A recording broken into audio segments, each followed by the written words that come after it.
ఓం గం గణపతే నమః. మాఘపురాణము 17వ అధ్యాయము. మునికన్య కప్పగా మారిన కథ. Welcome back to Anu devotional voice. నేను మీ అను.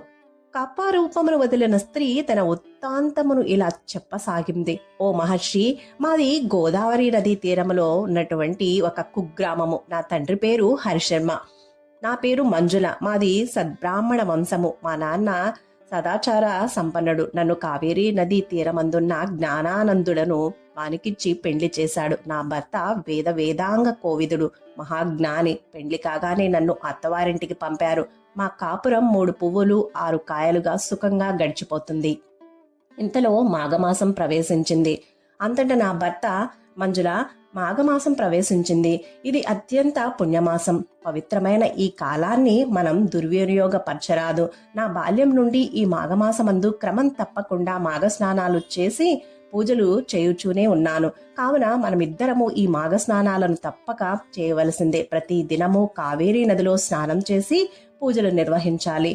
ఈ నెల రోజులు ప్రతి దినము ప్రాతకాలమందే లేచి కాలకృత్యములు తీర్చుకొని సూర్యోదయమైన వెంటనే నదిలో స్నానము చేయుదుము. నది వద్దనే శ్రీ మహావిష్ణువు యొక్క ప్రతిమను, లక్ష్మీనారాయణుల ప్రతిమను ఉంచి పూజ గావించదము. ధూపదీప నైవేద్యాలతోనూ సుగంధ పరిమళ ద్రవ్యాలతోనూ పుష్పాక్షతలతోనూ మిక్కిలి భక్తి శ్రద్ధలతో పూజించి నైవేద్యం పెట్టి నమస్కరించి వద్దాం.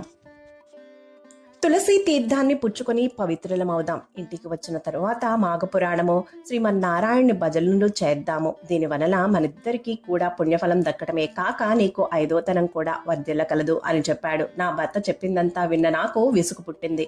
నా భర్తను చులకనగా చూస్తూ, ఏమిటి, నేను నీతో పాటు ఈ చలిలో స్నానం చేయాలా? బాగానే ఉందిలే. ఏలేశ్వరం వెళ్ళినా శనేశ్వరం తప్పట్లేదన్నట్లు భర్త దగ్గరున్న సుఖపడదామని వస్తే ఎక్కడ కూడా నాకు ఈ పూజా పునస్కారాలేనా? నేను రాలేను. పుణ్యమాట దేవుడెరుగు.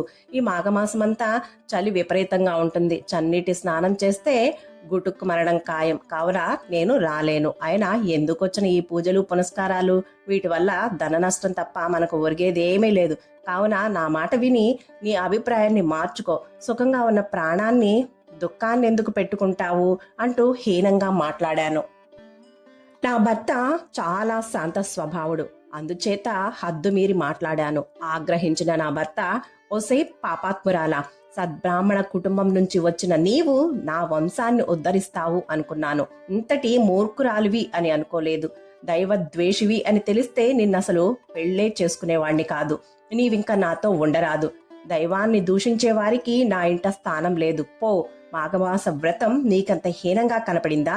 నీ పాపము నిన్ను శిక్షించక మానదు.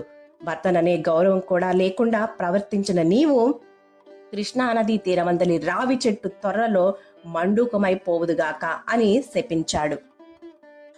నా భర్త శాపము నన్ను భయపెట్టింది. నేనెప్పుడూ నా భర్త ముఖంలో అంతటి కోపాన్ని చూడలేదు. గజగజ వణికిపోయాను. నా భర్త పట్ల నేను చేసిన తప్పును గ్రహించాను. జ్ఞానోపదేశమై, నాదా, నేను కన్ను మిన్ను కానక ప్రవర్తించాను. మూర్ఖత్వంగా మాట్లాడాను. నా తప్పును మన్నించి నాకు శాప విముక్తి ప్రసాదించండి స్వామి.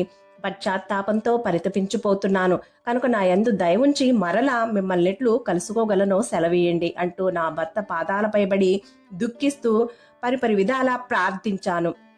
కొంతసేపటికి శాంతించిన నా భర్త, మంజుల, శాపాన్ని వెనక్కి తీసుకోవడం సాధ్యపడదు కనుక శాప విమోచనమునకు మార్గం చెబుతాను విను. ఉత్తముడైన గౌతమ మహర్షి తన శిష్యగణంతో పుణ్యతీర్థాలలో స్నానమాచరిస్తూ కొంతకాలానికి మాఘమాసంలో కృష్ణానది తీరాన్ని చేరుతారు. నీవున్న ఆ చెట్టు కింద మాఘమాస వ్రతాన్ని, పూజలని చేస్తారు. అప్పుడు నీవు ఆయనను దర్శించినచో శాప విముక్తి కలుగును అంటూ శాప విమోచనమునకు మార్గం సూచించాడు. కావున నేనీనాడు మిమ్మల్ని దర్శించిన వెంటనే నా మండూకము కప్పరూపము పోయి స్త్రీగా మారితిని. నా భర్త చెప్పుటచే మిమ్మల్నే గౌతమ మహర్షిగా భావించాను. నన్ను దీవించండి మహర్షి అని వేడుకొన్నది. అంతటా గౌతమ మహర్షి, బాలిక, నీ భర్తయు చిరకాలము జీవించి హరినామ సంకీర్తనము చేయుచూ మృతునందాడు. హరినామ సంకీర్తనలతోనూ మాఘమాస వ్రత ప్రభావం వల్లనో నీ భర్త ఇప్పుడు స్వర్గలోకంలో సుఖాలను అనుభవిస్తున్నాడు. నీ భర్త మాటలో విననందున నీవెంతటి కష్టపడితివో చూసితివా. ఈ మాఘమాసము అత్యంత పుణ్యప్రదమైనది కావున నీవు మాఘమాస వ్రతాన్ని చేస్తూ నిత్యము నదీ స్నానమాచరించి భక్తి శ్రద్ధలతో భగవంతుని ఆరాధించు. నీకు శుభములు చేకూరగలవు. అనతి కాలంలోనే నీవు ఈ వ్రత ప్రభావం వల్ల నీ పతిని చేరగలవు.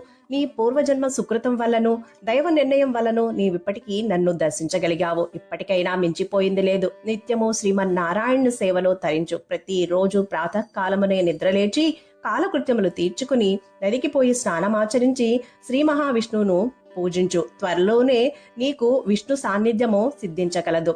ఎవరైనాను ఈ మాఘమాసమందు చెప్పిన ప్రకారము వ్రతమాచరించినచో వారి సర్వ పాపములు హరించుకుపోతాయి. శ్రీహరి సంతోషించి మనోవాంఛ ఫలసిద్ధిరస్తు అంటూ దీవిస్తాడు. భక్తి శ్రద్ధలతో పూజించి మోక్షమునందుము అంటూ హితబోధ చేశాడు. ఇది మాఘపురాణము 17వ అధ్యాయము 17వ రోజు కథ సమాప్తము. సర్వేజన సుఖినో భవంతు. శుభం. Thank you for watching. Please like, share, comment on my video. Please subscribe my channel.